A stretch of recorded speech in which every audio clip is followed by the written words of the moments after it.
You're tuned in to Chuck Rock 83.1 FM. Nice. Well, I've never heard Sakurina do that voice. That's surprisingly effective.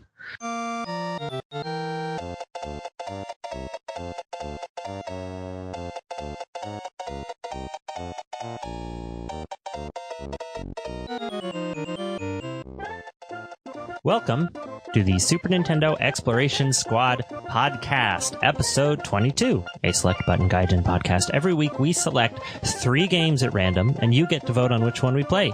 This time you picked Pilotwings, no surprise, and we'll be discussing it using the 5 standardized metrics for scoring a video game, which are vanity, mystery, poetry, harmony, and gun.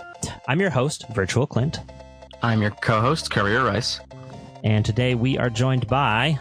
Thank you for selecting our flight club over the many other aviation schools that are available. I'm OneSecondBefore.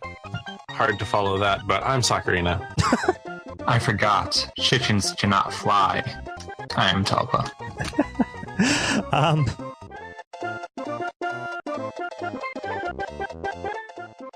So before we really get started, I want to mention that we have a Patreon page. If you like our podcast, you can give us $1 or all the way up to like $100. You get things like at $5 you can join the Discord server and hang out with us. At $25 you can dictate games for us to play. If you're the first person at that level, then you'll get to pick every third game we play, for Christ's sake. Why hasn't anybody done this yet? Anyway, and you could even start on a podcast yourself, so go check it out, patreon.com/SNExploration, SNExploration. So let's talk about Pilotwings. It's a flight simulator game, sort of loosely.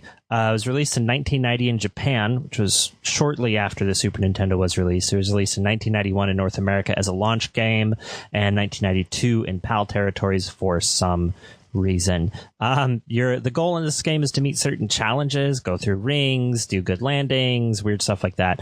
Not weird, but while using one of the 4 modes of transport provided, which are skydiving, a light plane, which is really just like a biplane, rocket belt, which for the longest time I thought was real because of this game, and the hang glider. There's also a helicopter, but nobody wants to talk about that. There's also a penguin suit. There is also a penguin suit, which I completely forgot about, but we'll get into that. It was developed internally by the Nintendo EAD team. I kind of think it was probably pitched as a Mode 7 game, basically. Like, between Mario Kart, F-Zero, and this, like, there's a lot of Mode 7 stuff going on early in the Super Nintendo's history. The music was composed by Soyo Oka. She also composed music for Mario Kart and the Super Nintendo version of SimCity, and it hasn't composed anything beyond the Super Nintendo, unfortunately, but very talented. So She is awesome. Yeah. I asked everybody to play an hour. How far did you get, and how long did you play? I played this for an hour and a half, and I wasn't able to beat it because it's impossible, and no one has ever beaten this game. And that's the truth. I played for maybe about an hour and a half, and I got to Big Al's first mission, and I was completely incapable of passing. I tried a few times. It got a little bit too difficult at that point. This is a tough game. I played for about half an hour because I've been really busy this week, and I made it to the second set of missions, and I basically got good scores on 2 out of 3 of them, and then I would always catastrophically fail the third, and then I decided to give up and go play the Salaryman game instead because it seemed more interesting. I played for, I want to say, 5 hours. I am the only one on this podcast who deserves to talk about this game because I have my gold Pilotwings. But did you get perfect scores on all the events? Because that's what I didn't. I played about an hour and a half, I'd say, and I got to level 6 out of 7. I think there's 7 total. Is that right? No, 8. Yeah, there's 8 total. So I got to 6. But 8 is the easiest one in the game, pretty much. Which is hilarious. So here's the question. If you get your silver wings, does that count as beating the game?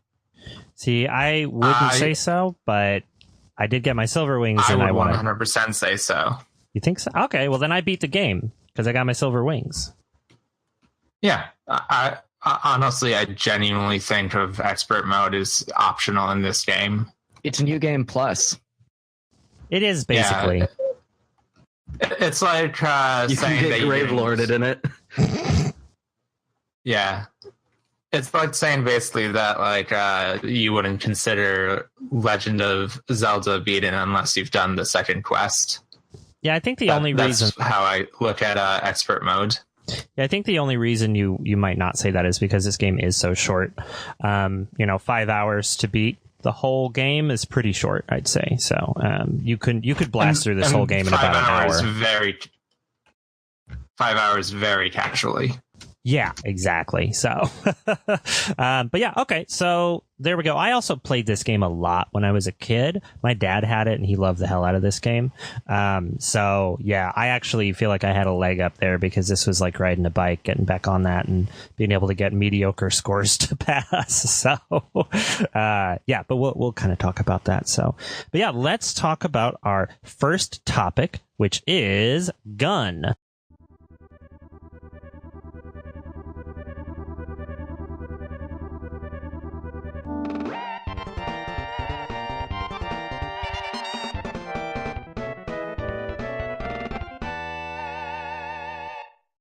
This game has gun. I thought it did not have gun, but it turned out to have gun. Has a lot of Yes, gun. it very literally has gun. When you beat the game, you get to shoot Big Al. If only. Big Al would be more likely to shoot you, let's be honest. I think that's true. No. Big Al is brought to tears with how courageous and amazing you are. Especially because he is not an actual flight instructor. He's not. So this this is more poetry and vanity, but there are 4 flight instructors, one for each of the main levels, and then you see them again, and they all have these wonderful facial expressions when you do poorly, when you do well. It's really quite great. And Big Al's like the hard ass of the group, but is literally moved to tears. He can be moved to tears just when you get a perfect score on a light plane exercise. Like he's a softie at heart, even though he's a fraud. But yeah, He's a soft fraud aesthetic. So yeah, this game is a series of flight tests. Pretty much it's framed as you've joined a flight club and you are going through various tests to get your license. So there are different events that you can play that you have to get through with each instructor. So first you start with Tony, who is the Diddy Kong of the group. And Tony has you do a light plane flight and a parachuting. Later on, you get to do hang gliding, helicoptering, and help me out. Oh, jetpack gliding. yeah, the rocket belt. Like, I genuinely, when I was a kid, thought that rocket belts were real because of this game. I mean, it just seems so normal. Like, they're just like, hey, let's go hang gliding. Let's try out the rocket belt. They don't make any sort of motions towards this being a totally non-existent technology that is essentially impossible. Pilotwings was a very forward-thinking science fiction piece. So the manual actually addresses the fictionality of the rocket belt. And according to the manual, this shit's real.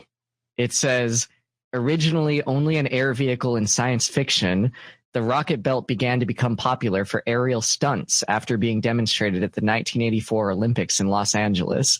Although the sport is still young, the Flight Club is taking a pioneer role as the only organization offering a rocket belt course anywhere in the country.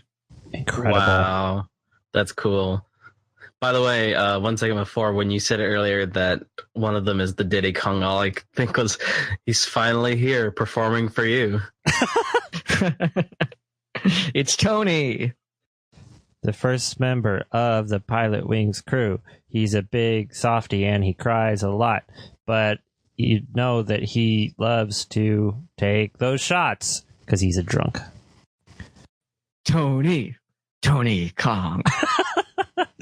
Oh God. So yeah, this game is very gun in a couple of ways, but I do feel like they put a lot of effort into a sort of arcadey simulation of things like aerodynamics and flying a plane, and like it feels real enough to be somewhat intuitive without being super difficult. I especially feel like and Tulpa, when you were streaming, you kind of mentioned this. I especially feel like the light plane, the biplane, it feels the most like you're actually piloting something in the real world. Like you have to worry a lot about your momentum and how much you're putting into the throttle, and you can even stall out. It's interesting. I think wind's a factor. Wind can be a factor. Wind is a factor. It's mostly a factor in the expert stage. Lesson 6 or 7. 7. That makes sense, because as far as I got it, it wasn't something that was in the forefront of my mind. I gotta say, this is the most physics-based Super Nintendo game I've ever played, and the physics of it are like surprisingly well thought out and well implemented, considering this was a launch game. The manual has, for each vehicle that you can drive, it's got like schematics and graphs and vectors that like show you exactly how the physics work, and it is surprisingly advanced. Yeah, and that's not to say that this game is intimidating in any way, because this is still very much an arcadey flight game, so it's just very approachable as far as those goes. It's not a serious sim. It's like Baby's first flight sim if Baby were pretty good at flying fake plane. Yeah, like it is approachable, and especially the first lessons really ease you into it. Like basically the first light plane thing, you don't even have to take off. You're just basically flying in a straight line and trying to land. And landing, of course, is always the hardest part in any of these. I especially have a very difficult time landing the fucking light plane. Just crash that thing all the goddamn time. It's great. Yeah, landing the hang glider was the hardest for me. And landing my body in the parachuting was pretty rough. But yeah, I agree. This is very approachable. And it's interesting because it strikes a balance. It is very approachable, but it also has depth to it. I noticed that reading the manual actually made me a better player. So there's enough going on under the surface that you can like build up skills at it. Yeah, like my dad got really good at this game. Like he was able to get perfect scores and land on the bonus things and all the time. And there's definitely a curve there where you can get really good, but you can also usually you can skate through with mediocre scores, because the way that it works is that you have 2 to 4 events that you have to do, and then you have to get a total score. You have to surpass a total score. So if it's 140 and you have 2 events, you could get 70 on both, or you could get 100 on one and 40 on the other. You can skate through without being perfect on each of them. So which I think is nice. There's actually even the possibility of skipping events entirely. Like for instance, in the first expert level, which was 5, I managed to I took the skydiving one. I got through all the rings, managed to land on the moving target, and then that brought me to a bonus game where I got an extra 40 points, which met the total of 140. I didn't even have to fly a plane, which was my goal, because I hate that plane. I like the implication that at this flight school, if you want extra credit, you have to put on the penguin suit and jump to your death. Yeah, what the hell is that game? Like, if you land on certain targets in rocket belt, hang glider, or skydiving, you get to do a bonus game, which is you put on a penguin suit and dive into a giant pool, and it's ridiculous. There are actually 2 bonus. There's 3. Bonus game. Oh, is there one for hang gliding too? I only ever landed on the target with rocket belt and skydiving. There's the penguin, there's a birdman, and there's another birdman that is like a different suit. So it's like... Is it a different suit or just a different stage? Because there are 2 stages for the birdman. I believe it's both. Because the first one is the birdman where you're bouncing on top of things, and I think the second has less of a duck look to it. It looks more like an actual like seagull or hawk or something, and it's about distance flying. Okay, I never got the third one, I guess. I think that one is the one you get if you land on the bonus stage with hang gliding. Which bonus game you play is based on what you use to land on the bonus panel. Oh, that's interesting. I had forgotten that, but now that you mentioned the Birdman, I do remember that. I remember my dad playing around with the Birdman in the original Pilotwings. Oh, it's so weird because this came completely to a surprise to me this time. Like I landed on that moving target just because I wanted a perfect score, and then it's like, oh, dive off this thing. You're a penguin now. I had completely fucking forgotten it. So that's really interesting. I wish you could play the bonus stages without having to land on the bonus things, honestly, because they're weird enough that you kind of need to practice them. I really liked the bonus games, and they also came to me as a complete surprise because of the same thing. I got to the expert stage, and I wanted the high score, and I landed on the bonus panel, and was shocked that I was now in a penguin suit. Yeah, imagine if you were in a flight school in real life, right? And you accomplish a very rare feat in one of your tests. Big Al, this burly, mustachioed, aviator glasses wearing man, pulls you aside and says, "It's time." He takes you to the closet. He pulls out a rumpled old penguin suit worn by the years, and he makes you put it on, and he makes you jump into a pool, and that's how he gets his kicks. I want to make clear for the people listening that when we say penguin suit, we do not mean a tuxedo. We mean penguin first. You broke up for a second there. We do not mean a what? You have to wear a big, furry animal penguin suit. Yes, exactly. We do not mean a tuxedo. We mean a penguin fursuit. Right, I forgot that can be taken non-literally. Yes, very literally, you dress up as a penguin. You can live out both of your fantasies in this game. All two of them. The fantasy of being verbally abused by kind-hearted but rough man named Big Al, and the fantasy of wearing a penguin suit. Isn't it ironic that when you fly extremely well, you're treated to wearing the guise of a bird that can't fly? It's actually a very deep game. There's a lot of subtext here. So I'm curious what your favorite events were. I'm partial to the rocket belt simply because I find it much easier than the other kinds of things. Specifically, landing that thing is way easier than like the hang glider, the light plane, or parachuting. But what are other people's favorite events to do in this? I think I like skydiving because I've always liked falling in games, even though I'm very bad at skydiving. In this game, I just it's neat seeing. It's neat in all the events seeing how the mode 7 is stretched around to its limit, but here I particularly like how it works.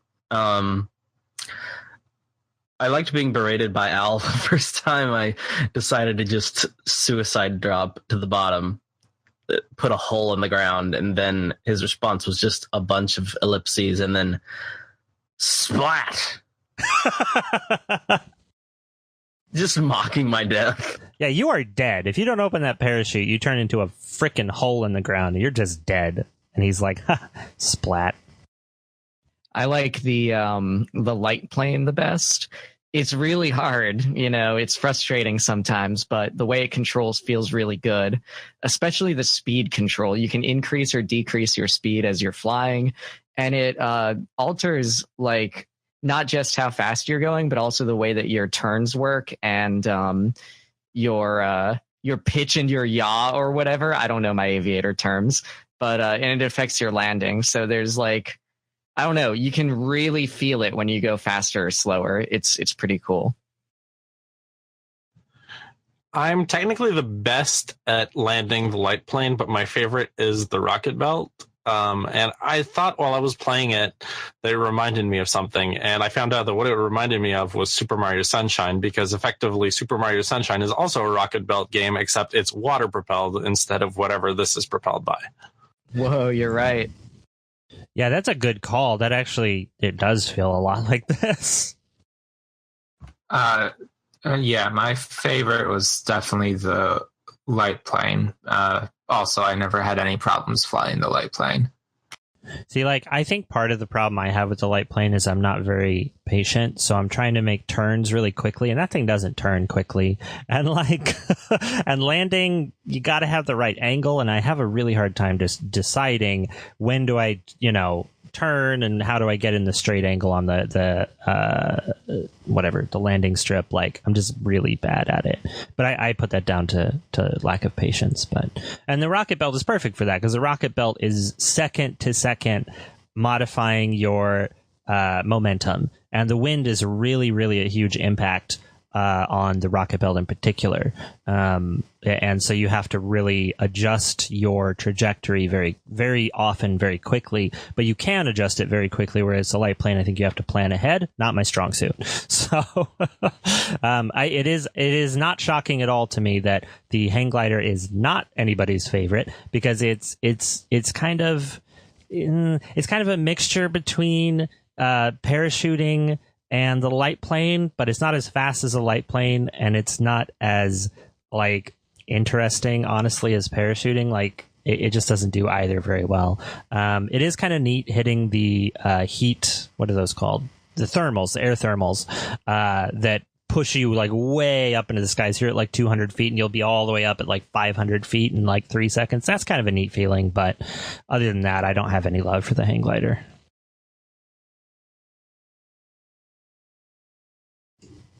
Glider unfortunately failed to really feel interesting or distinct enough from the light plane to actually be worth it.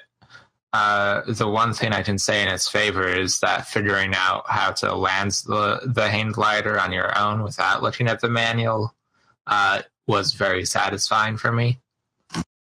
It was satisfying for me too, because Tulpa told me how to do it. What's the trick, Tulpa? Because I'm always really bad at it. You just hold the A button or the stall button or whatever. Oh, okay. Because I have the problem of like I'll hold it for too long and then start dropping almost completely vertically, and then when I let go, I'm going too fast and I fly past the thing. Like, I'm just terrible at it. Yeah, it takes a little bit of practice, but it's not that hard. But then again, I am the Pilotwings expert, so. You are the Lord Gamer. Yeah, no, I actually really like landing the parachute, which is very similar to the hang glider, but it's not as fast. Even though I think part of the reason is because I can retry it very quickly. Because usually what I'll do is, another mechanical thing. So let's say you've got 4 events you need to complete, like for Big Al. When you finish one of them, your score is locked in, and you can choose to retry or continue.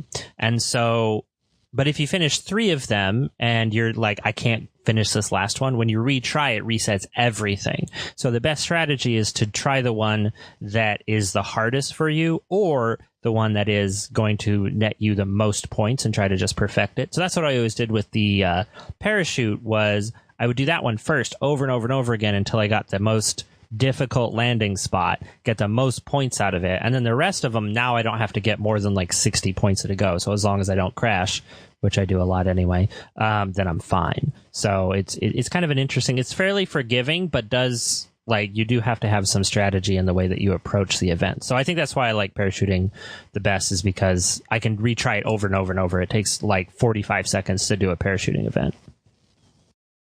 There's kind of a nice heads-up display at the top of the screen. You've got a radar that shows you where, I guess, targets are and stuff like that, and your rings that you've got to go through to get points.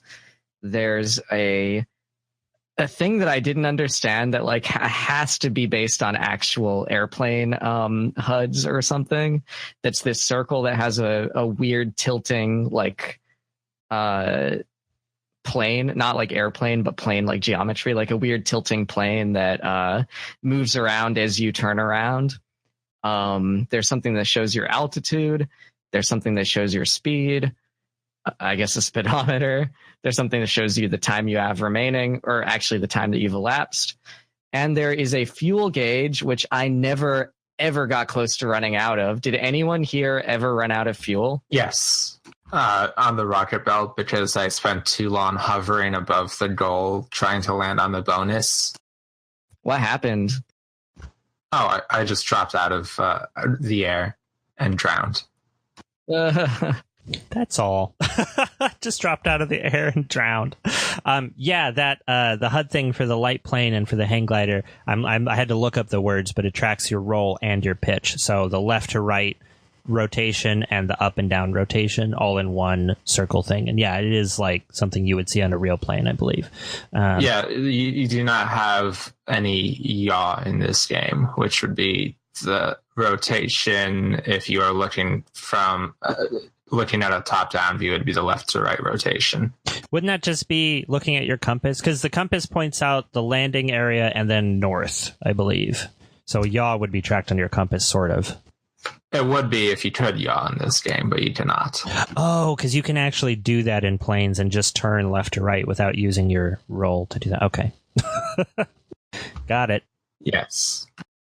And you can do that in many flight sims that came after this and some that came before this, but on PC, which are generally much more realistic and thus much harder.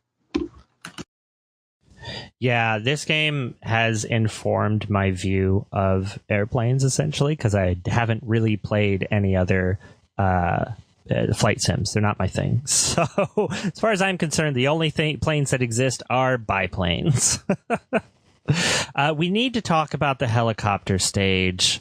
2 stages of helicopter, which I am loath to do because I hate them. But once you finish 4 stages, everybody gets kidnapped except Big Al by a fictional terrorist group named Evil, EVIL, all caps, never explained what the hell that stands for. And you have to go rescue them in a helicopter by bombing a bunch of shit, and it's fucking miserable. As far as I'm concerned, maybe somebody else liked it, but I hated it. I watched a long play and it looked really fun, but I didn't actually do it myself, so it's probably a lot more annoying than it looks. I was out for a minute. Have we discussed the Game Center CX episode, or rather mentioned it? Not yet. Nope. Go ahead, sorry. No, sorry. I was just going to say, for the listeners at home, if you enjoy Game Center CX, then I recommend checking out the Pilotwings episode/episodes, because I believe at one point Arino plays through the ending of it live, and it's a very good episode or so. If you don't enjoy Game Center CX, reconsider your life. But yeah, the helicopter stage is indeed miserable, and I think it's primarily because there is margin for error in it. Yeah, like, because what you're doing is flying this helicopter, and there are things on the ground shooting at you, which is kind of a neat effect. And if you get hit by even one shot, that's it, game over. But you can bomb them, which is slow and tedious, but you can do it. And it's just very slow. Like, the whole thing is very slow, and then one shot ends it.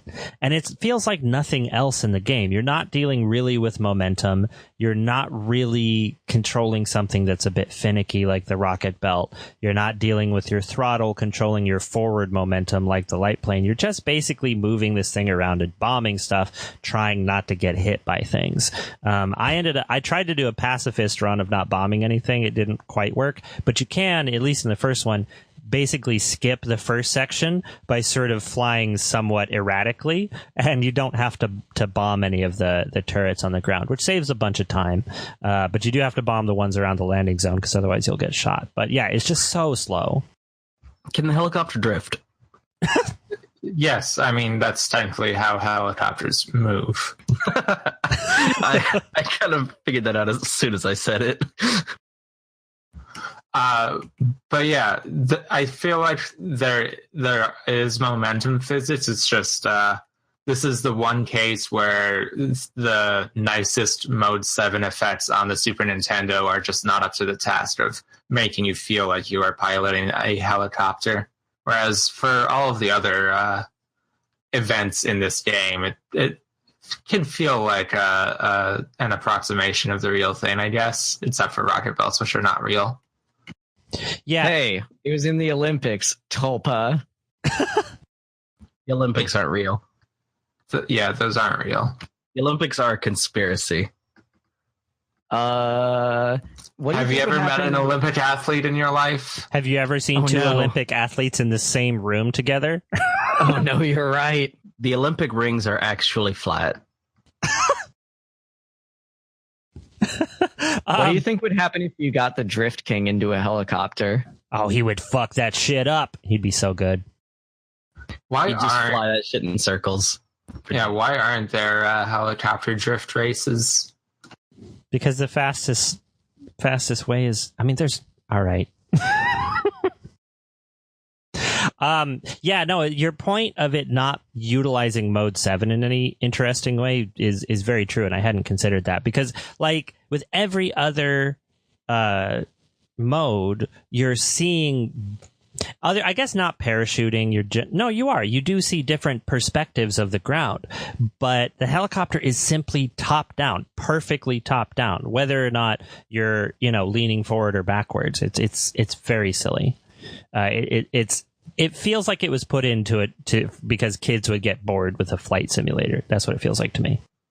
I feel like the best use of the Mode 7 in this game is probably the light plane, because you treat it as an actual like land to land upon, whereas when in terms of things like the rocket belt and other things, it's more like a flat platform, whereas with the plane, when you like turn left and right, you have to consider the horizon and what angle you're coming at it from.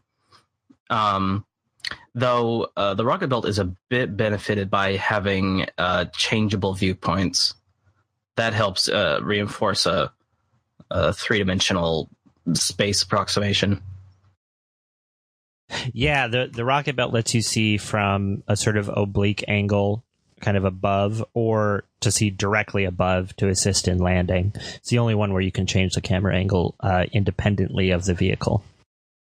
One of the bonus ones with the bird suit lets you as well. Oh, okay, gotcha. Yeah, so one of the things that stands out to me about the helicopter levels is that it really feels like someone at Nintendo really liked Xevious, and they were like, let's put a Xevious level in the middle of this game for no reason. And like even some of the designs of the stages remind me of Xevious levels, except in Mode 7. He really does have a Xevious vibe, like bombing stuff on the ground. I was wondering if maybe that level was like a holdover. Like maybe originally they wanted to make a more military, combat Xevious type of game, and they couldn't really make it work out, but they kept the helicopter. I don't know. I just think 100% that they included the helicopter because they were anxious that people would be bored by a video game where you don't shoot anything. yeah, it feels like an anxiety thing to me. Okay, so by the way, well, no, you've got some cutting room floor stuff later for Curry, but that may answer some of these questions. But yeah, no, it definitely. Even as a kid, I felt like I thought that the shooter levels were cool as a kid, and like that's the funniest thing is as an adult, they suck. And I remember my dad being like, "Why the hell do you care about the helicopter levels?" In fact, I remember him letting me play those because A, I was better at them, and B, I enjoyed them, and which really was just because I had a button to shoot missiles. Your dad always struck me as more of a train and butter kind of person. Yeah. Look, okay, I've been playing Factorio a lot, and I'm getting really into the trains in that game, and it's kind of disturbing to me. I just want to say that. Oh, God. The trauma setting in. Yep. But the trains are so fucking cool. Anyway, that's a whole different podcast. So, but yeah, what else do we have for gun for this game? It's a pretty gun heavy game, so I'm sure there's other things to talk about. Or not. That's fine. Let me think.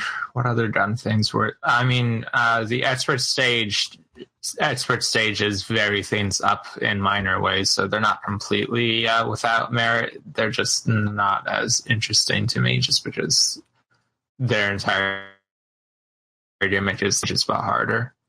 But they introduce weather like rain and high winds, and they also let you fly around in night modes. And night mode, at least, is not really a gun subject. That's more a vanity thing to talk about. Has anyone played the other Pilotwings games on other platforms? Because I feel like the Super Nintendo version, if you get stuck on a level, you basically can't progress, and I feel like that could be one of the big complaints about this game. And it seems like modern Nintendo, it really is opposed to having games that just block your progress in any significant way if you're not skilled enough to get past it. So I was wondering if the 64 and the 3DS versions were like gave more freedom to the players as to which activities they want to do when and how the level structure is laid out. I haven't played any of the others, but what I have heard about them is I heard that they both kind of lean into the relaxing vibe of the games, because this Super Nintendo game, it really acts like it's going to be a relaxing, like chill game where you just get to fly around and have a nice time. The music is relaxing, like you're in a flight club, you're just learning how to fly, but then you're like put through these horrible challenges. I get the impression that the N64 and 3DS ones are more like what you'd expect of just being able to chill. I also heard that the N64 one has a little bit of exploration added in, because people, when you're in a 3D environment, you can fly around. You just want to do some exploring. Yeah, I played a ton of Pilotwings 64. Sorry, Tulpa, you have something to say. Go ahead. Oh, I just want to say, what do you mean? The challenges aren't relaxing. There's no tense moments in this game except the helicopter stages. They're just hard. They're tense because they're hard. No, they're not. The light plane is very fucking hard, Tulpa. You're just like really good at it. No, I would say that Pilotwings 64 is funny because instead of the overall event where you have to get 2 to 4 things down to pass, it does split it out into separate events, and then you have to have like if I remember correctly, you can replay the same thing over and over to get a better score, but your total score is saved. So you have to get like a certain score to beat it, but it doesn't reset every time you try again. That said, the last time I played Pilotwings 64, I got stuck on a single hang glider stage that I could not complete because it just wouldn't let me progress unless I beat this with some sort of relatively good score, and I just couldn't fucking do it, so I got stuck. That one's much harder. I also had Pilotwings Resort on the 3DS. That one's relaxed as hell. It's a super chill game, and I think there's a loss there by not challenging you. It's not very interesting. Pilotwings 64 certainly does have an exploration element, particularly once you unlock the Birdman. The Birdman is just a free roam mode, essentially, that you can view. You can basically hang out in all the different maps, and there's one map in particular that is called Little America, I think, and it's a tiny version of the United States, and it has so many weird little, like, Easter eggs, even like you can go to Little America with the rocket belt, and you can find gas stations in about 4 different places that will refuel you, so you can play forever. And there are even things that will teleport you from New York to California if you land in a certain part of a certain building. It's wonderful. Pilotwings 64 is a wonderful game. That sounds awesome. Yeah, that's super cute. I would appreciate a modern Pilotwings. I don't know anything about the 3DS one where you're allowed to just kind of fuck off and do whatever you want when you're not doing the tests. And the tests are the only thing that bar you from using like certain vehicles or upgrades to vehicles. I completely agree. Like, just fucking off in Pilotwings 64 is wonderful. And they took that out in Pilotwings Resort. It's a super chill game, but it doesn't have like a free roam mode essentially. And it's good. I like it, but it's not great. Pilotwings 64 in my mind is a great game. So Nintendo, give it the Breath of the Wild treatment. Come on. oh god. Yo, I would play the hell out of that. Yes. I would totally play just an open world explorer where you fly a plane. Why isn't that actually a thing? Why isn't that a thing? Oh, that would be wonderful. I'm Game devs are cowards. Any game devs listening to this, you're a coward. They think the world ain't ready, but here I am, bitch. Shit. All right. Any other gun stuff before we move on? I think I'm ready to move on unless anyone else had anything to say. One gun thing, and this is just a complaint because of my preferences. I would have enjoyed this game far more if the ratio of events was more heavily tilted towards the light plane, because that's all I want to fly. I don't care about anything else. And I wish it was... The light plane's the only one that appears in every single trial. Yeah, but that still only means it's like a third of the events. True enough. Having more types of light plane events would probably be better, I think, or at least like more variation on those things. I don't know. It's a small game. Did we figure out if it was a launch game or not?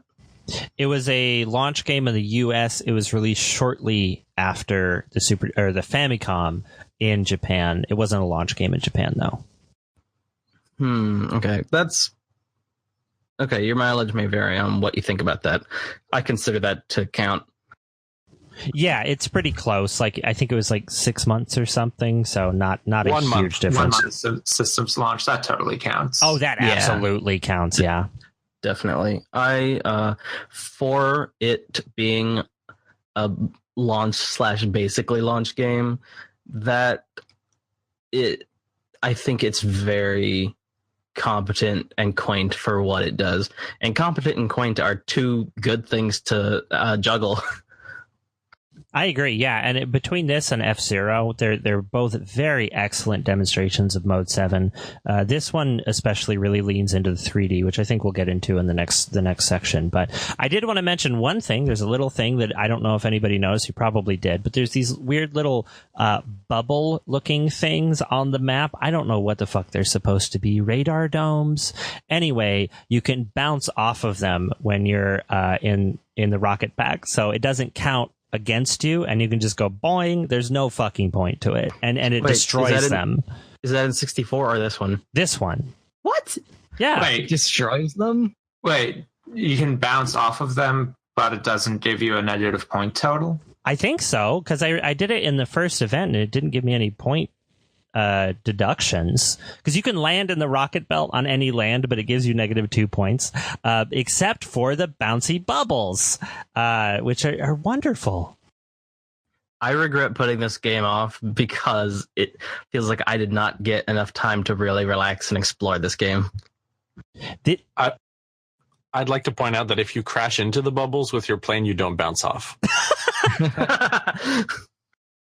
Yeah, it's Your plane, in fact, does not bounce off of anything. The plane is so fragile. That thing fucking collapses at a second's notice, as far as I'm concerned.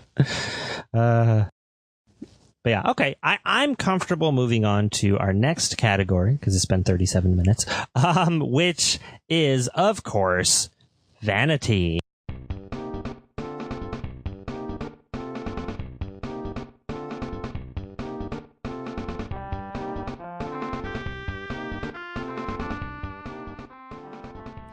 This game's got some nice vanity.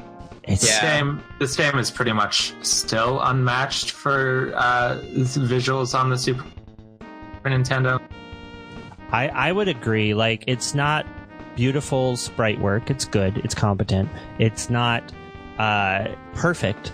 But as far as putting you in a place, I don't think there's anything on the Super Nintendo that matches it. Like, I don't think you would see this kind of setting, this feel of place, anywhere except PC at the time. And it would take until the N64 when you could really kind of realize 3D locales. That's not the word, but 3D environments. There we go. Before you'd see something like this on a Nintendo console, at least, that would be this good looking and feeling. Could this be the Pilotwings of the Super Nintendo? The Japanese box art for this game is the best box art on the Super Famicom. It's basically just a blue sky with one of the rings from the flight exercises in the air, and it totally gives you the sense that it's going to be this super chill game, which it mostly is, except for the fact that it's super difficult and also the helicopter stages.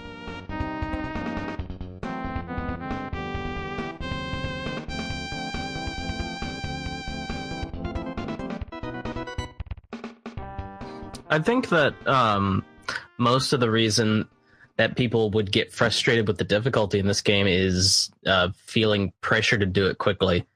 Because if you, like, it's pretty relaxed. Even when it pressures you to do well, it's mostly like if you fuck up one, you got to do the tests over. But at max, you have like 4 tests per level. And it gives you more time to replay the ones that you enjoy. Yeah, I would agree. I do think this game is relatively chill. What I'm saying is that I think that either if someone rents it or if they're in our situation, which we had a week to play this, it puts an amount of stress that isn't like appropriate for the environment to be playing this game. It's good to just really play this at your leisure. Is that the official Super Nintendo box?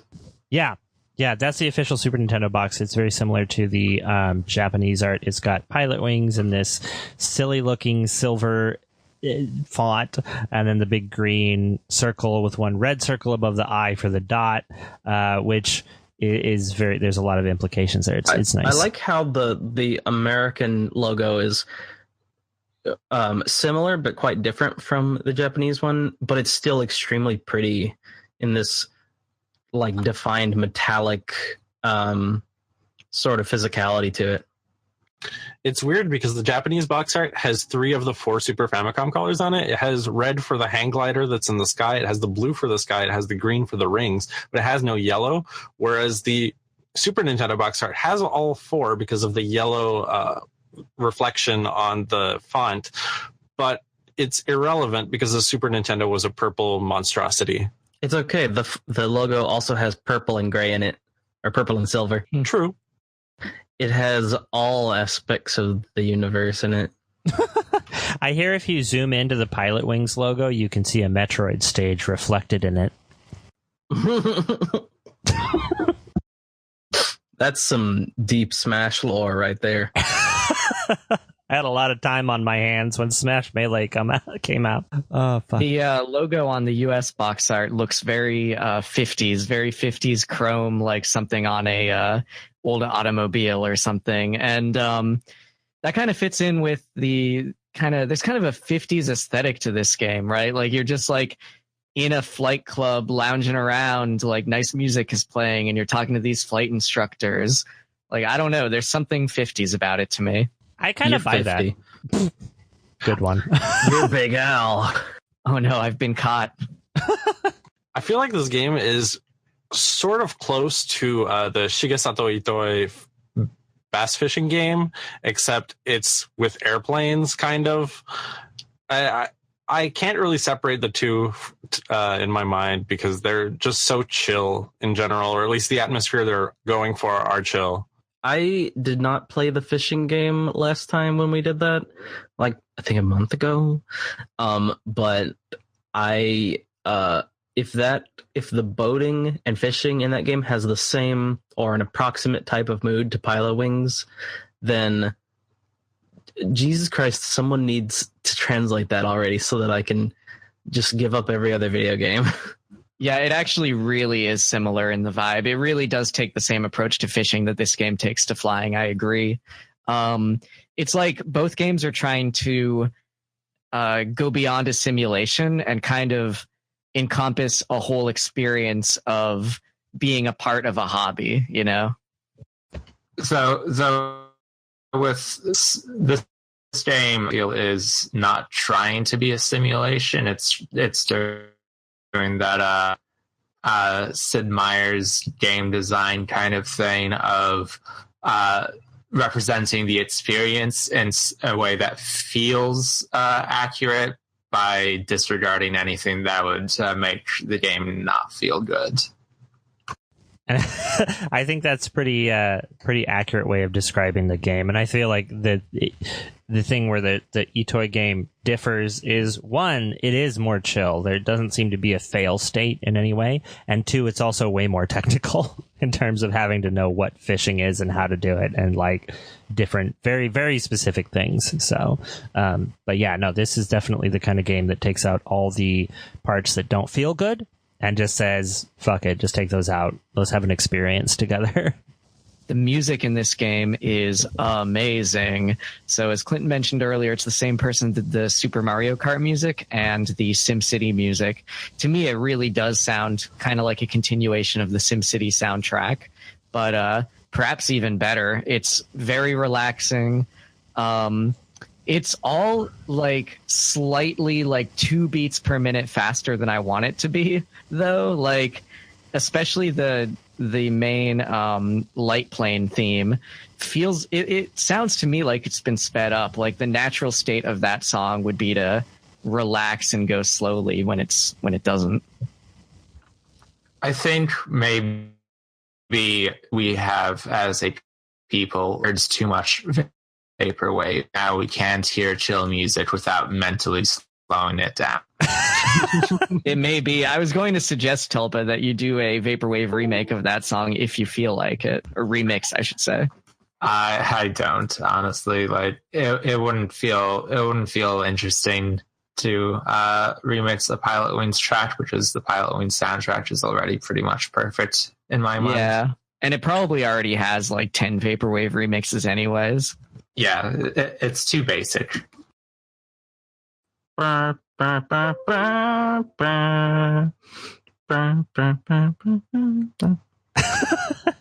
want to say that this is remarkable.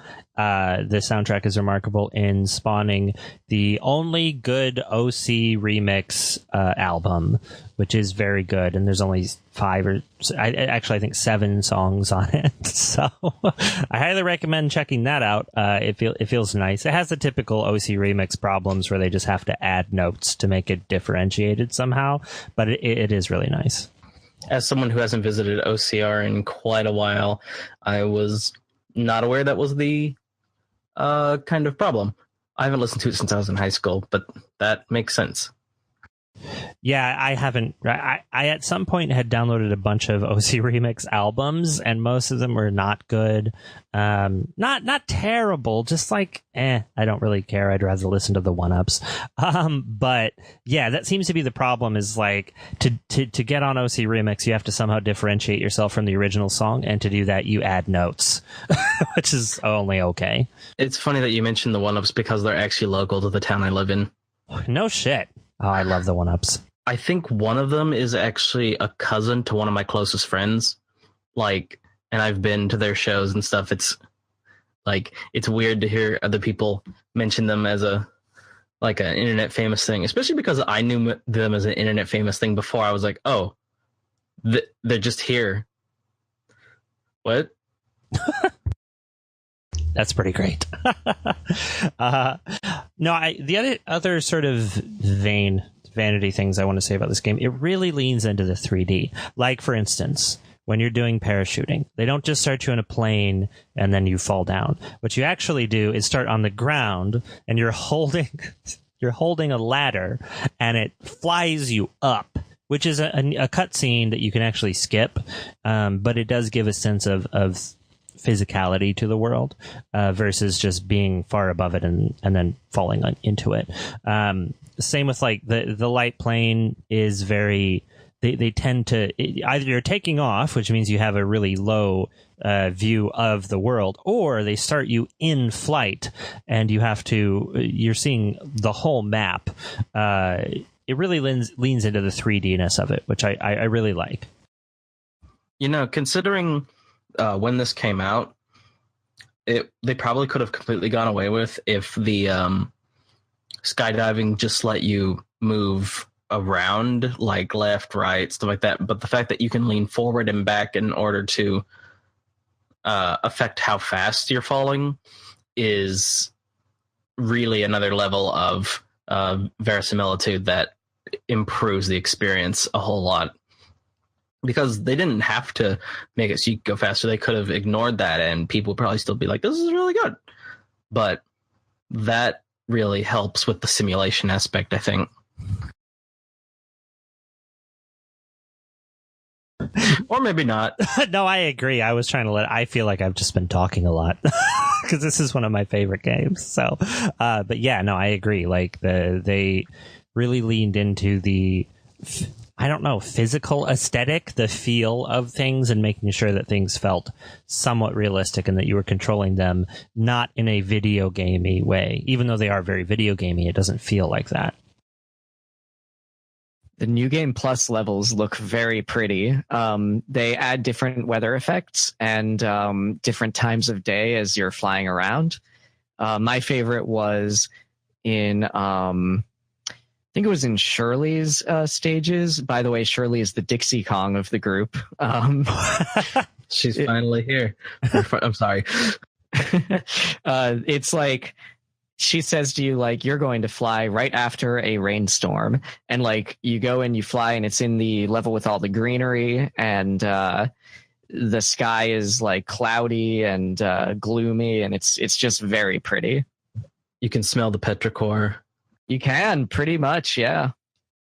I personally like Lance's hard mode stages, which are at a purple and orange sunset, but that should surprise nobody that that's my favorite. He is the lanky Kong of the group. God damn it. He does have a funny face. I probably liked the winter stages best aesthetically because I'm just a sucker for winter in games.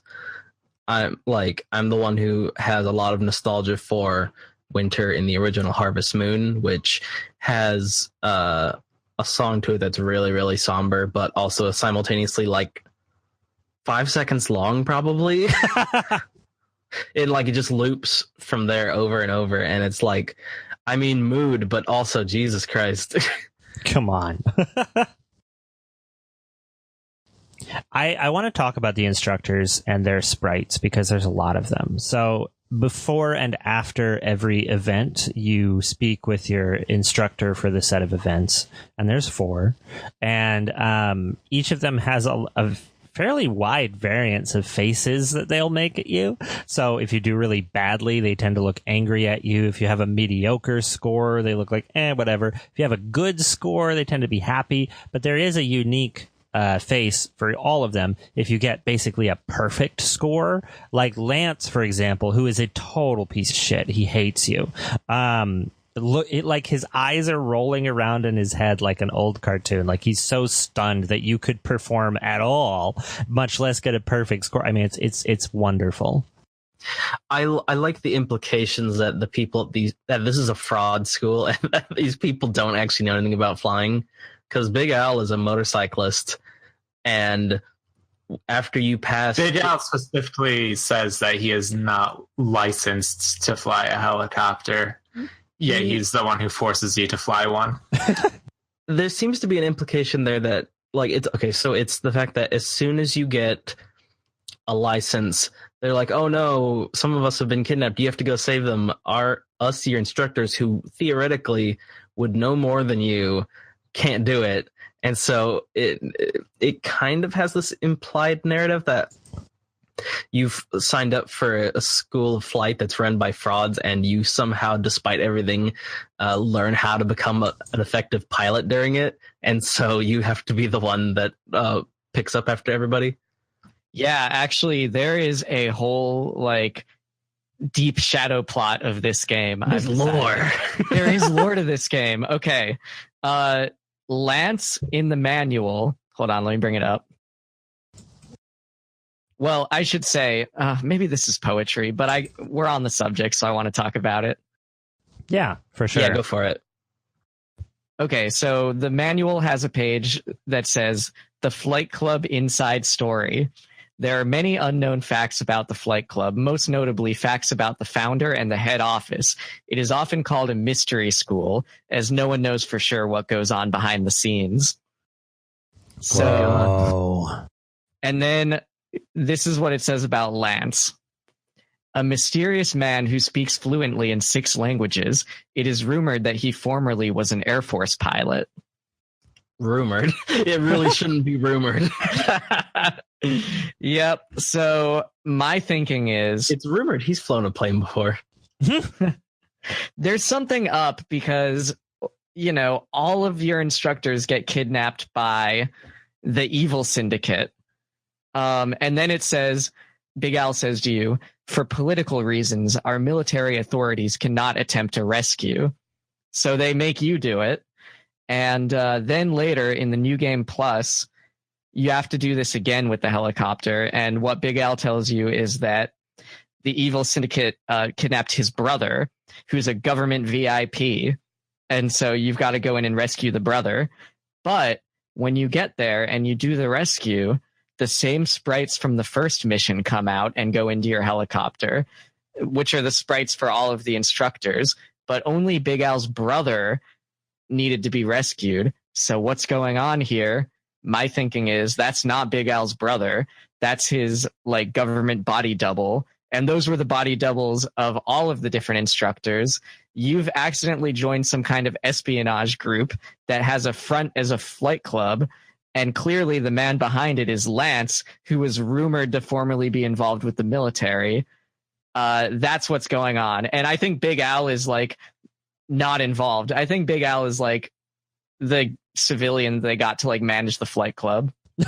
You could probably submit that to the game theorists.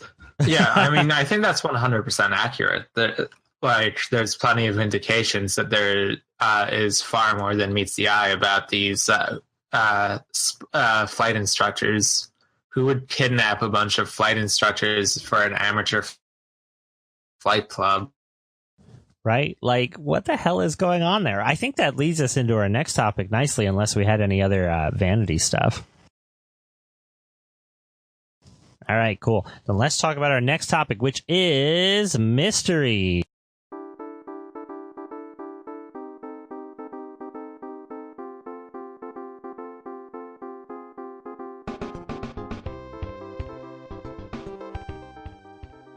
Crap, I blew it all. I already said it all. That's fine. That's fine, because I really want to discuss this. And I think, Curry, you might have some stuff to bring up here, too. But yeah, so in terms of mystery, first I found a thing on Game FAQs if someone else doesn't want to do that. I know that OneSecondBefore usually does the Game FAQ stuff. I did find some stuff, but go ahead. I was just going to say that apparently in the secret section is listed... when you're doing the secret missions at night, you can just hold down the X button and the screen will light up so you can see what you're doing, which doesn't sound like a very good secret. It sounds like something you would probably just do on accident. Oh, I never found that, actually, because you don't need it at all, because you can see just fine. Yeah, that was my other bit of confusion there, because it's not hard to see at all. I wonder if... emulation, which is something we never do here, we all play very legitimately, has an effect on visibility. Like, what if on a regular CRT it appears much darker? it doesn't. I remember this from a kid, and the night missions are completely pointless. Well, that's the case then. Okay, so the Cutting Room Floor. Wonderful website, the Cutting Room Floor, tcrf.net. Visit this for all your horrifying needs to know about the ways that games can be data mined, etc. Has some interesting stuff on this. There's some debugging stuff, which is not too out of the ordinary. I like that the description here is Pilotwings lets you fly a biplane ride a rocket belt, skydive, and then fail miserably at hang gliding, all in Glorious Mode 7, which is very relevant to my experience. Hang gliding is so difficult. It's the hardest, I think.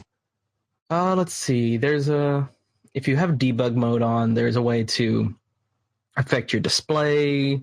I don't quite know what that does. There's a way to instantly fail by holding select and pressing X. That's something I've always wanted to do. There's a way to quote-unquote bribe the instructor, because when the instructor comments on your performance, you can press select to get an extra 100 points. Whoa. Nice. Well, that would have been useful to cheat my way past the hard stages. Just press select to make Big Al cry. And also, this last thing here, it says, with the debugging function or the pro action replay codes, bunch of numbers and letters, the jet heli can be used in the lesson.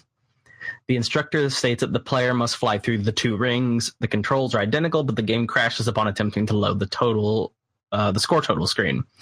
The map crashes the player in the water, and the game over screen will always show 0 points.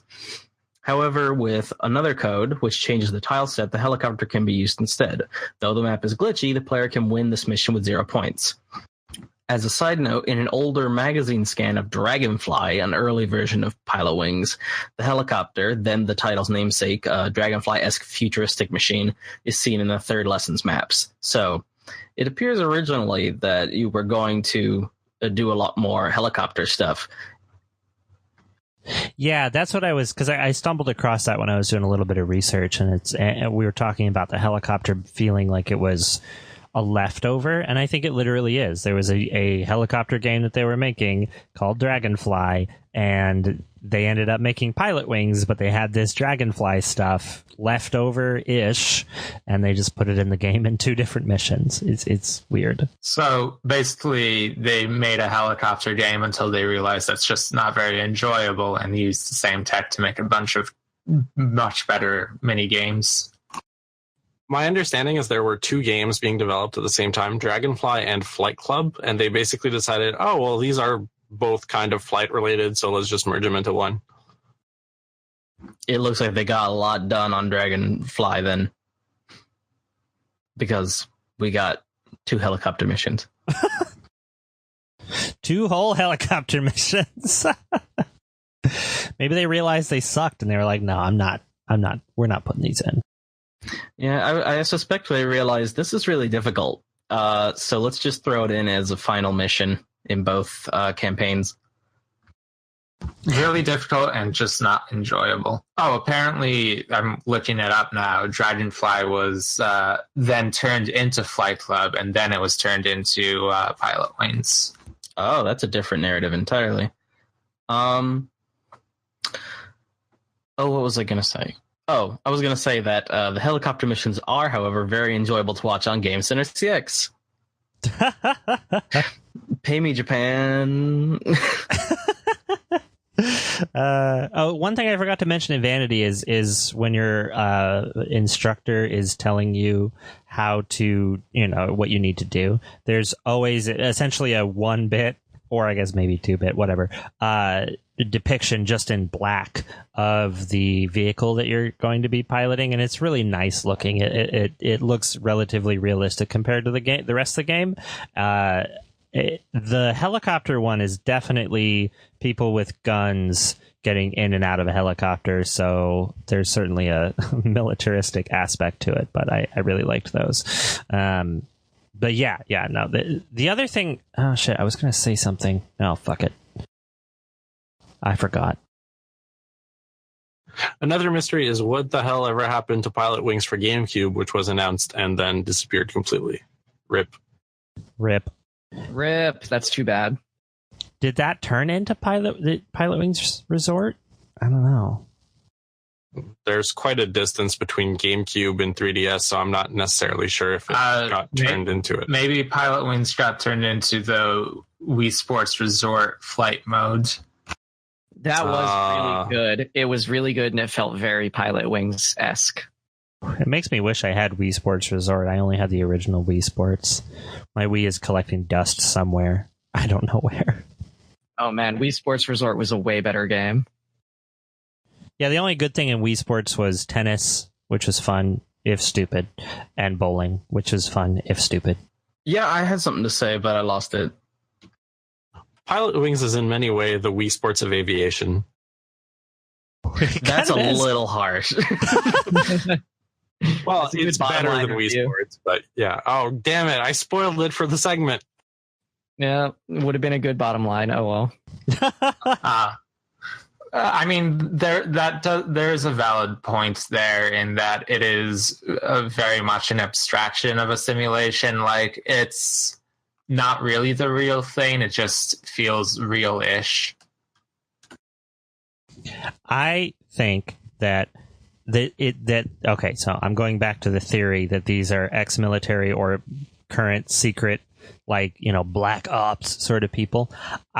I think additionally, the pilot school is a way for them to recruit new people into their black ops thing, and perhaps the helicopter missions are actually staged, although they'll really kill you, but they're staged to make you feel like you have to do this violent thing. And then once that's done, they recruit you. Tulpa, you posted a screenshot that appears to be somebody, like a random person saluting some sort of admiral. Is that from the credits? What is that? That's the the credits.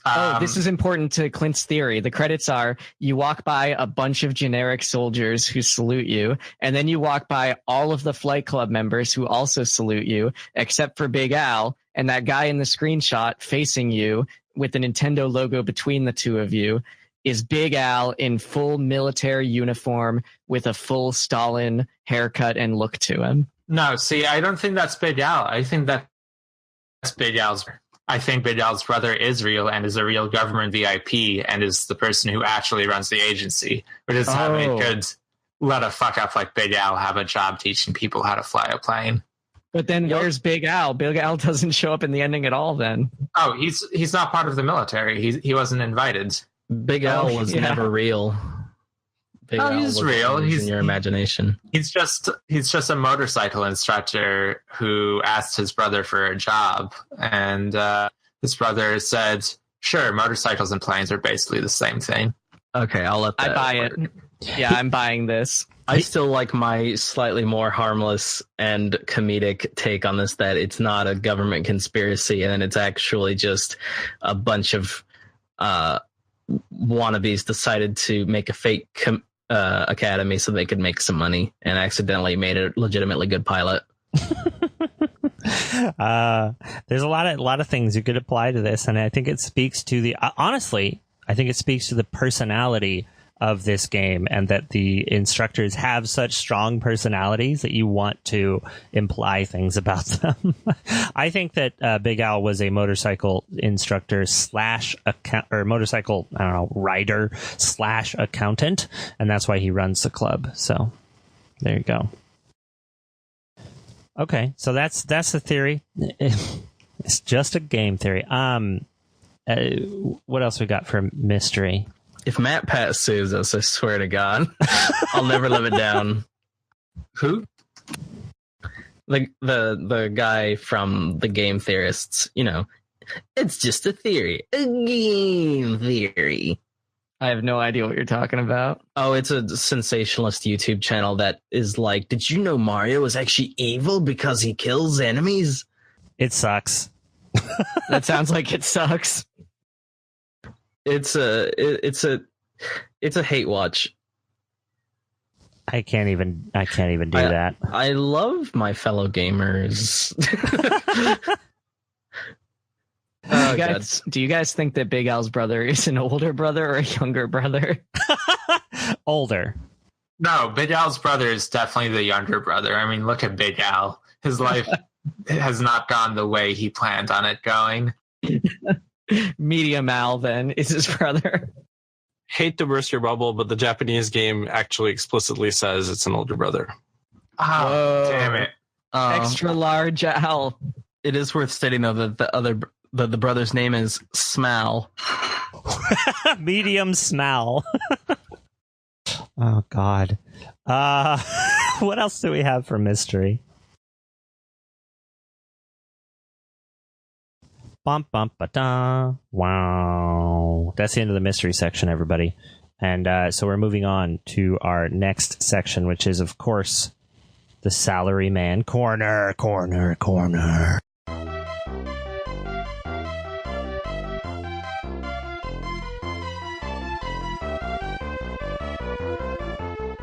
This week we played a quote-unquote game called Computer Noryoku Kaiseki Ultrabaken, which, according to Sakurina, is a betting calculator that has a family mode that lets you bet on CPU races with other local players. Betting on horses, specifically. It's a horse racing game.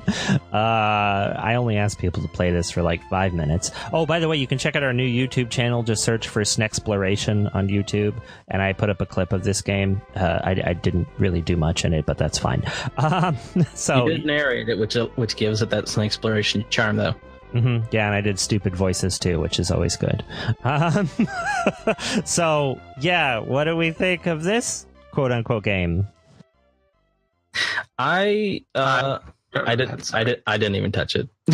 I watched Clint's little 5-minute playthrough of it, and I heard Sakurina's explanation of it, and I was like, I suddenly don't have time to play this for 5 minutes.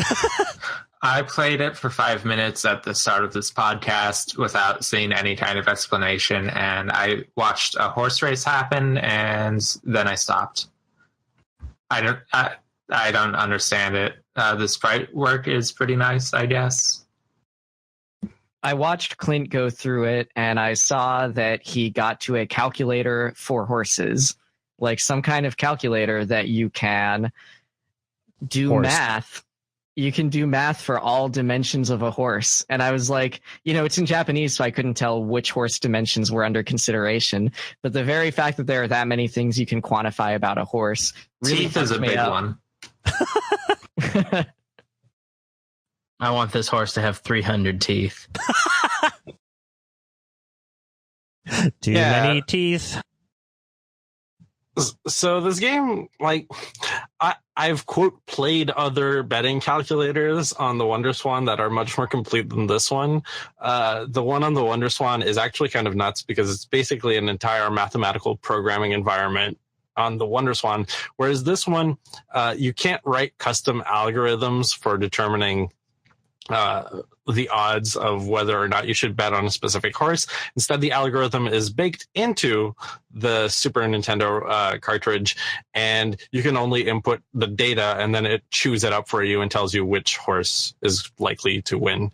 And there are 2 data input modes. There's the perfect data input mode for people who want to spend a lot of time typing in numbers into their Super Nintendo, or there's a speed mode, which lets you do quick input. I'm not quite sure what the distinction is. I haven't really bothered. And yeah, there's a cool little family mode where you can, instead of inputting data into your Super Nintendo, you can instead just play simulated races, and you and your family can, up to 4 players with the multi-tap, bet on races and get results on how good you are at betting on horses. Wonderful. Wait.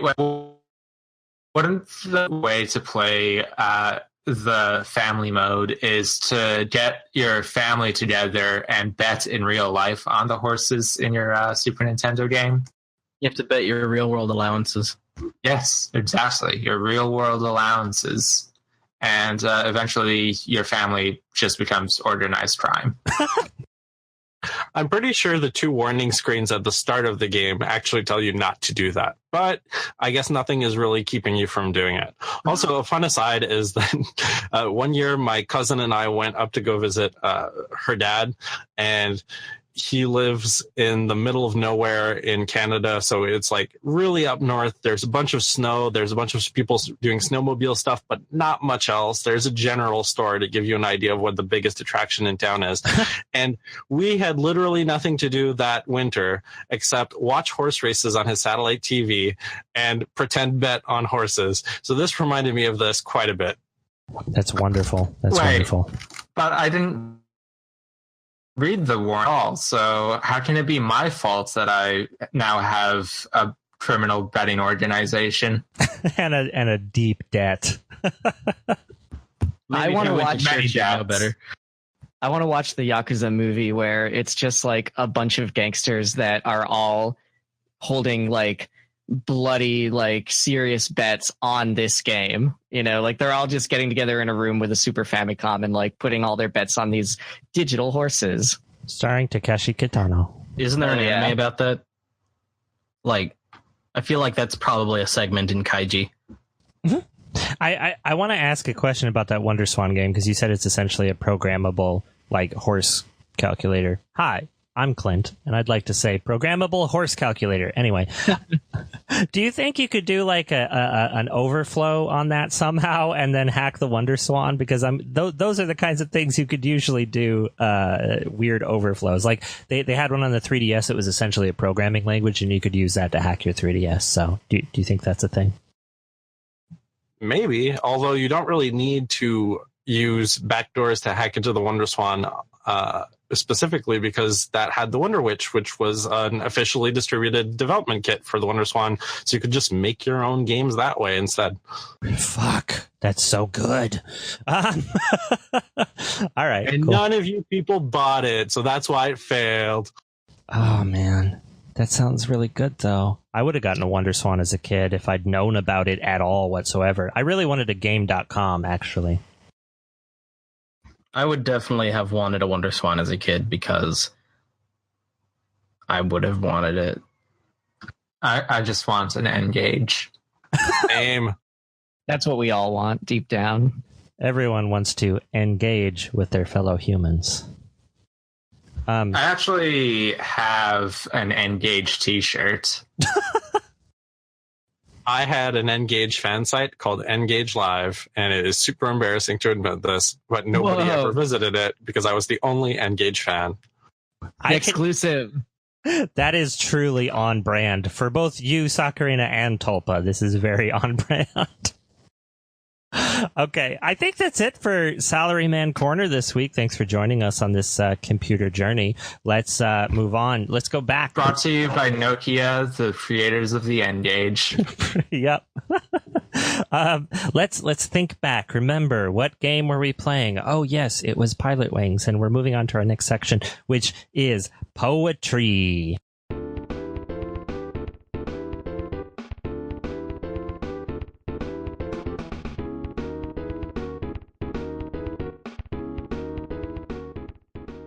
So this game has, like, not a lot of text, but what it does have is pretty nice.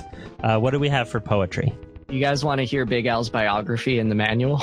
Yes, please. Yes. Big Al has the most experience of all the instructors. Bullshit. His superior flight techniques are used for reviewing basics on our most difficult course.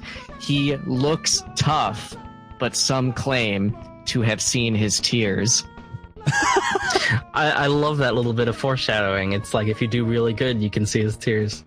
And when you win the game, you can see his tears as well. Well, you have to do really good to win the game. Yeah. Go on. So I have a favorite line from the game. I don't know why it calls to me so much. I can't remember the instructor's name. But she says on her expert stage, Shirley. I hate rain. I feel damp down to my bones. I don't know why. I love that line. Well, it's a certain personification of this character. Like, it's humanizing. Like, they do a couple of weird things like that. It's cute. It's visceral. It's visceral. I can feel the rain as I play this game. Damp down to my bones. I like My bones. Holy shit. I like when Tony has an angry face but never says anything angry because he's the Diddy Kong. And I like when he looks angry and just says, the rings are now smaller than before. Like, he's just so pissy at you for fucking it up, but he's not going to say anything. He's going to give you some advice. I like that. It's passive aggressive. That's pretty good. It's the manual says that he has gentle manners that allow him to get the most out of timid beginners. That I don't know. Yeah, he sounds pretty passive aggressive to me. Does anyone want to hear the names of the Japanese versions of the characters? Yeah. Yes. Yes. Okay, so one of the things that stood out to me when I was watching the Game Center CX episodes way early is that, like, they refer to the instructors by their last name, and I thought there was a somewhat coincidental overlap in the starting syllables of their names.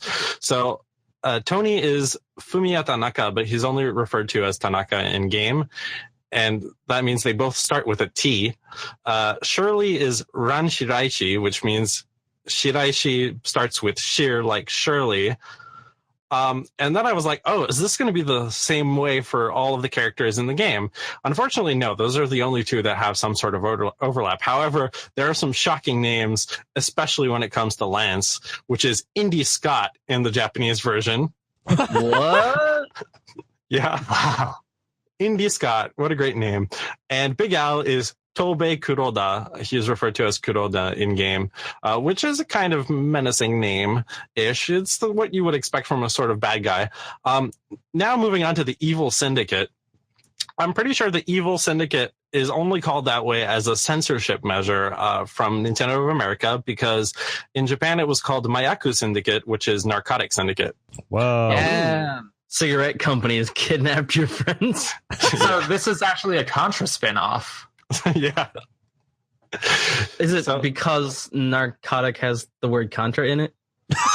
Oh, no. I No. was making a reference to all of those Contra scandals in the 70s. Many of which involved Latin American drug trades. But yeah, so it's probably because Nintendo didn't want to talk about drugs in a game that is rated. Well, I don't even think ESRB ratings were commonplace at that time, but that was aiming for a general public release. And in general, like, I don't think Nintendo really liked to acknowledge that kind of stuff in any of their games. So there you go. Those are the facts from the Japanese version. And as far as I know, there are no variations in the biographies for the characters. So there's not like alternate stories to the characters or anything in the Japanese version. They are pretty much literal translations of what 1 second before read earlier. Oh, I did find my favorite line in the game while looking through my screenshots. I'm uploading it now. You know what you did. I will say no more. So I'm looking through the manual for some more details about our heroes here, and I just noticed that it tells you the ages of each of these people. Do you guys want to guess their ages? What do you guys think Tony's age is? I bet he's 29. I'm betting Tony is 20. 24. He's 22. Oh, I think who was closest? we split the difference, you and me. As expected of my eternal rival. How old do you guys think Shirley is? 12. Oh, she is 19. I'm going to say 22. 24. She's older than you all thought. Oh, wow. Heyo.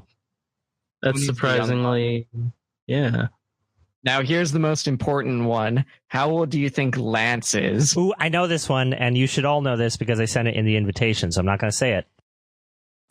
He's got to be 34. Yeah, 34 or 35. He is age unknown. Age unknown. What? Oh, I forgot about that.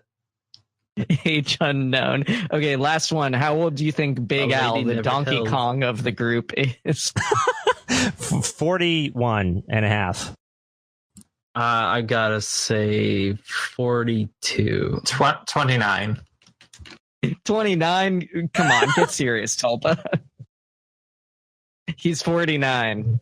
Ooh. You Price is Righted me and you beat me, Curry. I'll take it. Tony and Lance's ages are different in the Japanese version. Tony is 28 and Lance actually has an age, 31. Oh, weird. I wonder why Wow, they so changed that. when I guessed 29 for both of them, I would have been right for the closest for the Japanese version. Probably. But you didn't say the ages in Japanese, so it doesn't count. He got you. Shit. Well, What else? When you have the option of turning down the helicopter mission, and it says yes or no, or eventually no, you should go. But it's a Dragon Quest, but thou must situation in which he will always tell you to go. This is where you learn that Weird Al, Big Al, is not licensed. He just is licensed for motorcycles, and he also says, "I forgot, chickens cannot fly," which is pretty fucking good. I don't know if he's like dunking on you by being like, "Oh right, I forgot chickens can't fly," or if he's saying that about himself. I prefer to think that he's actually saying it about himself, but because he has to maintain this tough persona, he's making it sound like he's talking about you. It's his moment of vulnerability. Oh, The game's deep. Donkey Kong. Another thing that Big Al says in the manual only that is very good, and this is the last thing I have from the manual. So when you go through each section, there's a little tutorial on each vehicle that you can fly, and a different instructor gives you a different bit of advice in each category. And they're mostly like, a whole paragraph long of tips about the best way to pilot your vehicle. But then when you get to the helicopter, Big Al's the guy that gives you advice, and his advice just says, "Don't crash." God damn it, Big Al. You're not helpful. And this is very telling. You don't know how to fly anything, you idiot. It's very clear that he does not have his helicopter license. Try not to crash. It goes, "Hi, I'm Big Al. I love helicopters."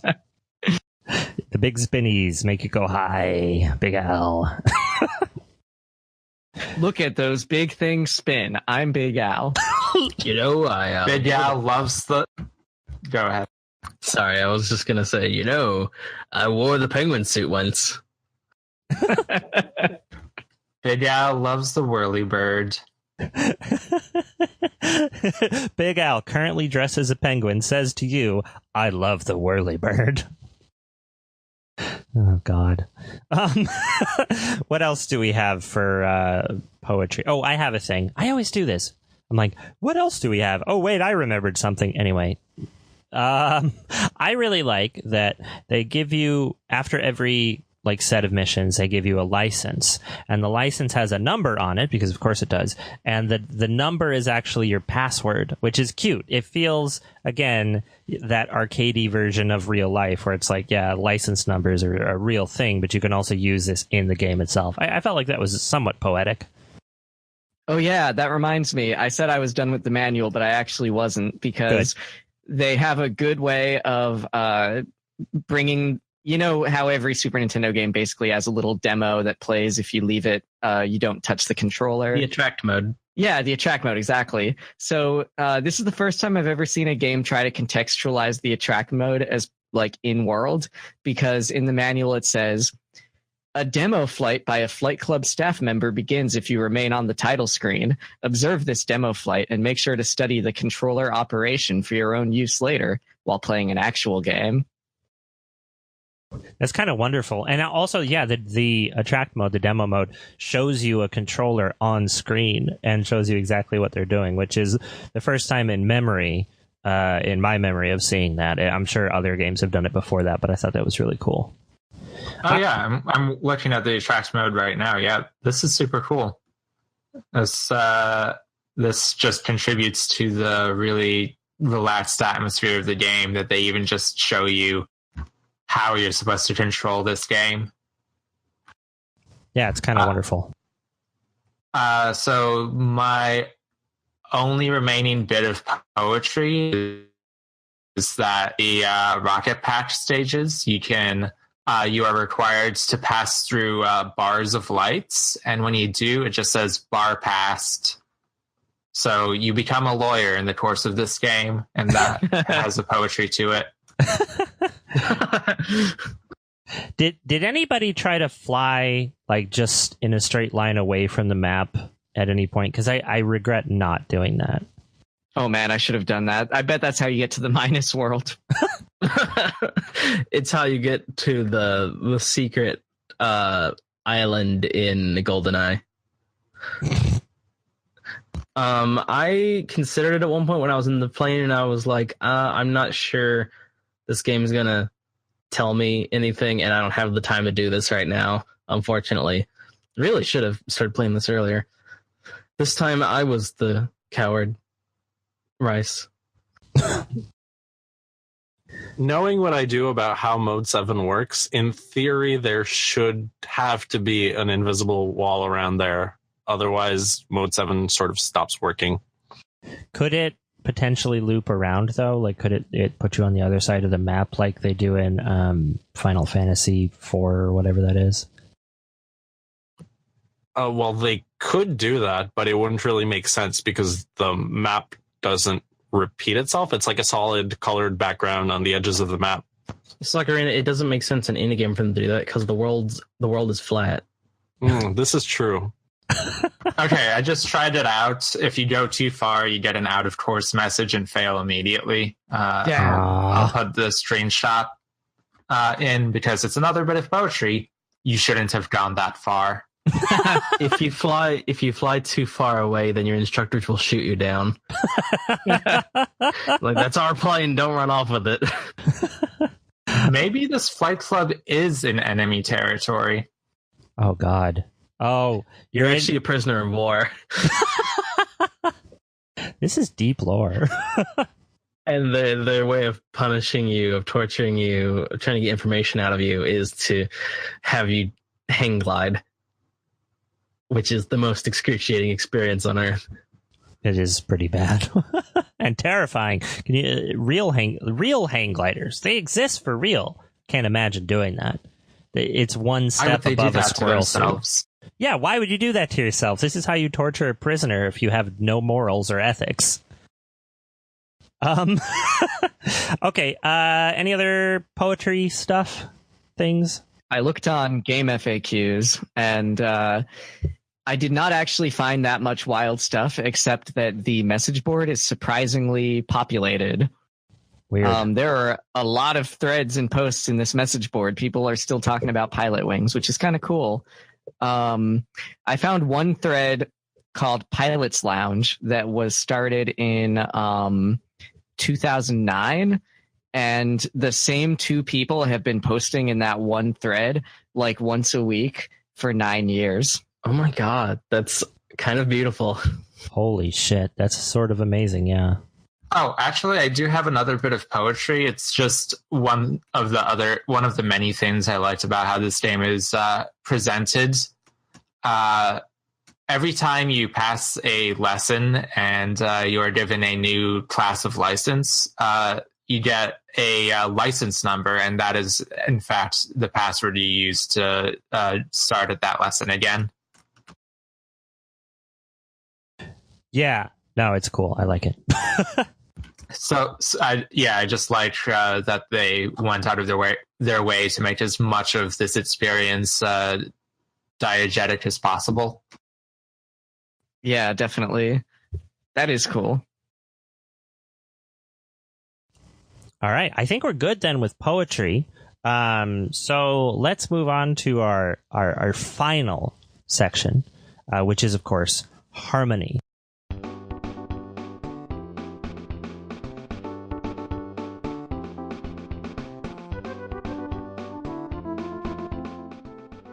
And this is where we usually give our bottom line reviews, but I do want to say that I do feel like this game is harmonious. At no point do I feel like there's parts of it that don't belong. I say that because I don't remember the helicopter missions. Yeah. Yeah.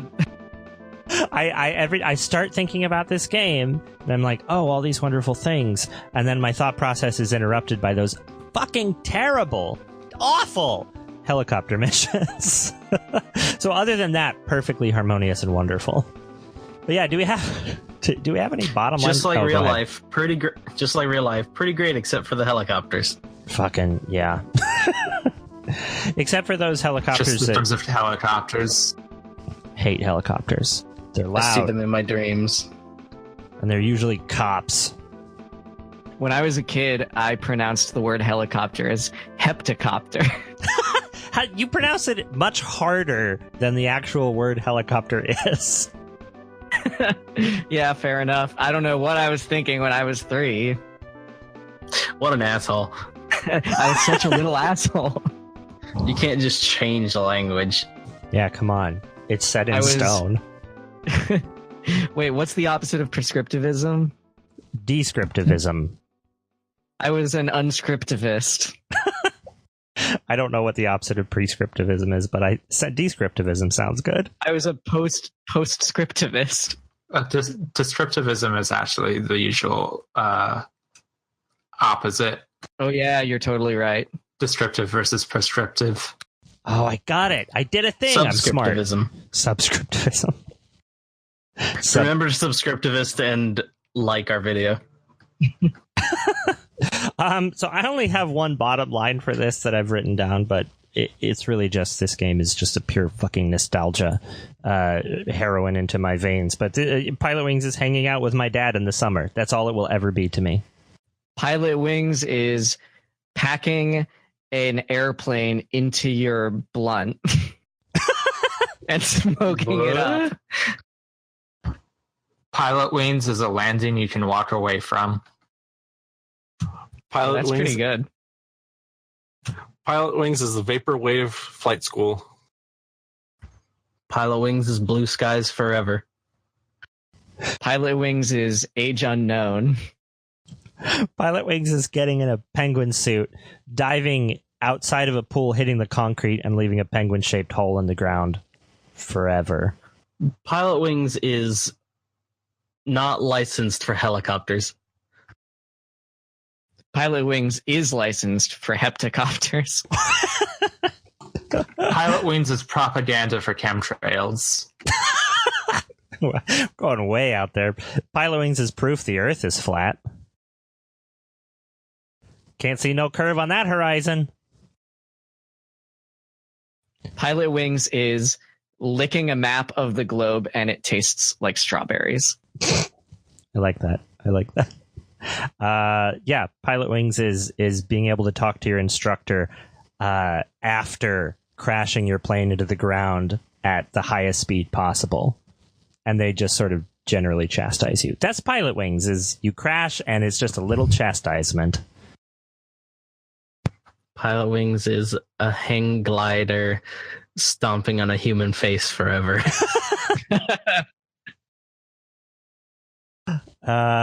Yes, I love this game, though. I really do. We haven't had hardly anything bad to say about this game because it doesn't have helicopter stages. This game actually is really good. I mean, I enjoyed it a lot more than I thought I would. I had never played it before this podcast, and I found myself wanting to play more. Like this morning, I was like, wow, that was actually a good time. Yeah, I would revisit it. I want to give it a fair shake. Since I didn't have a very relaxed situation to be playing it before. We've been playing a lot of good games lately. It seems very uncharacteristic of us. We played this, we played Earthbound. That's it. Ranger X is all right. We never played Ranger X. This is a Super. Yeah, what are you podcast. talking about? That never happened. I've never heard of the Sega Genesis. Oh, sorry. I was thinking of Gagaga no Kitaro. That's what I meant. That's what you meant. Mm-hmm. They're very similar sounding. Oh, go ahead. No, that's it. They just sound similar, obviously. What are all the good games we've played? There were the ones that Courier listed, and there were also... Aerobiz is good. I still swear that it's good. I missed out on Aerobiz, unfortunately. Or wait, no, I actually think I played that, and I was bad at it, so I unfortunately was not able to get into it. We always have our episode 0. Soul Blazer. Yeah, I was going to say, I think the canonical list of good games we have played would be probably Soul Blazer, maybe Drift King, Motoko-chan no Wonder Kitchen, which is wonderful, Aerobiz, Clock Tower,